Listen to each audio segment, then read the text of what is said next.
ముఖ్యంగా ఈరోజు మోకంపల్లి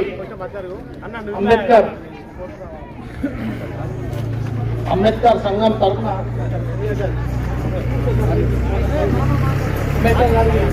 ఉస్మాన్ 34వ జన్మదిన శుభాకాంక్షలు తెలియజేస్తూ మనము వాస్తవంగా ఎస్సీ ఎస్టీ బీసీ మైనార్టీ ఉపకులాలు ఎప్పుడైతే బాగుపడతాయో ఆ ఉపకులాలు మనమంతా ఏకదాటికి వస్తే ఏ రాజకీయ నాయకుడు ఏ గద్దె కూడా ఎక్కలేరు. ఎస్సీ ఎస్టీ బీసీ మైనార్టీ నాయకులు వీళ్ళందరూ కరెక్ట్ వాస్తవంగా ఆలోచించుకుంటే మన ఓటు హక్కు అనేది రూపాయికి అమ్ముకోకుంటే బాధప్ప రాజ్యాధికారం మనదే అవుతుంది.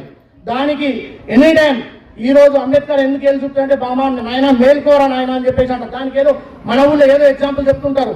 అటువంటి ఎగ్జాంపుల్ పోకుండా చదువుకున్న విద్యార్థులు ఈ రోజు నిజంగా అంబేద్కర్ జయంతి అంటే సాయంత్రం పూట ఏదో పూలమాల వేసుకొని వెళ్ళిపోవడము, మార్నింగ్ దండ వేసి వెళ్ళిపోవడం కాకుండా ఇటువంటి 4 విషయాలు తెలియజేసుకుంటేనే మన విలేజ్ లో చైతన్యం వస్తుంది. నేను ఒకటే చెప్తున్నా, నా పర్సనల్ విషయం ఒకటే మాట చెప్తున్నా, నాకు నా కన్న తల్లి దయ వల్ల ఈ జన్మ మానవ జన్మ ఎత్తిన, ఇంకా నాకు దేవుడు ఎన్ని జన్మలు ఇచ్చినా నేను దళితుడుగానే ఉంటాలా, ఆ అంబేద్కర్ రాజుగానే పుట్టాలని నేను మనసారా కోరుకుంటున్నా.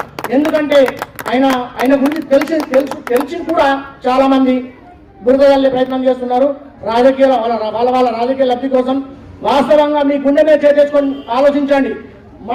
మన దేశం కాకుండా పక్క దేశాల్లో ఎక్కడెక్కడో నోట్ల మీద అంబేద్కర్ బొమ్మ పెట్టుకుంటున్నారు, వాళ్ళ యూనివర్సిటీలో అంబేద్కర్ బొమ్మ పెట్టుకుంటున్నారు.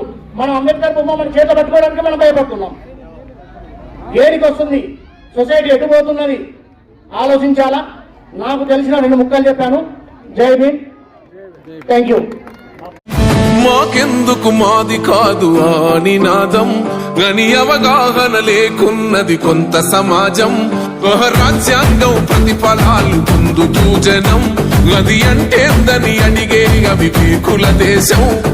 జీవితాన్ని ధారపోసినాడు రమణకై, అవమానాలను భవించి నిలిచెర బలమై.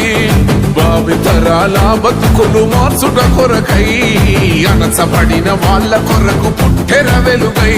నువ్వు చదువుతున్న ఈ చదువు ఆయన రాత, నువ్వు చేసుకునే ఈ నౌకరి ఆయన రాతే, నువ్వు పొందే ఏ పదవైనా ఆయన భిక్షే.